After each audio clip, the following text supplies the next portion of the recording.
I still want to talk about birth centers some more. So here's another thought about birth centers and the monitoring that we do. So if you've ever had a baby before, you know very much that upon admission to the hospital, you're put on a fetal monitor that is strapped to your belly. Now, how many of you are very uncomfortable with anything tight on your belly when you're pregnant? So you're already uncomfortable, you're having a baby, and then we add tight straps to your belly that we constantly adjust and move and touch your belly constantly in order to get a continuous, constant, never-ending fetal heart rate.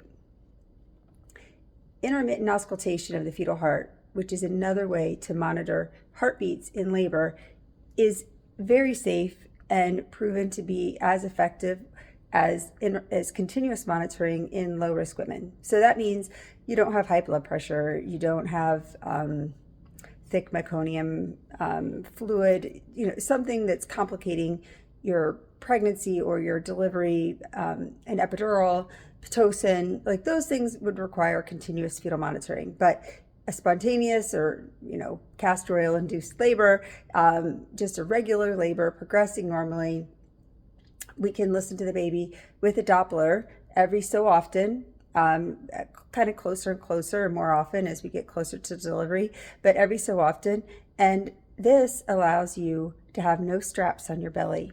It allows you to have so much more peace and quiet and people not bothering you every time you move, every time you turn, every time you sway or squat. The monitor doesn't work in many positions. Mostly it works the best. The continuous monitor works the best when you're laying flat on your back in a bed. So if you want to labor free, if you want some freedom, if you want some peace while you're in labor, consider a birth center. I really think you should.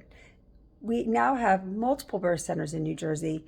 It's an option for so many of you. Pain isn't the worst thing that ever happened to a person. It's not, because this pain, this difficult time, results in a child. And sometimes the difficulties of attempting to have a baby without medication in the hospital, it's often too difficult, too hard. The system creates so many obstacles to you actually achieving a normal, unmedicated, low intervention birth in the hospital that we see every day in the birth center. So something to think about today. Have a great day.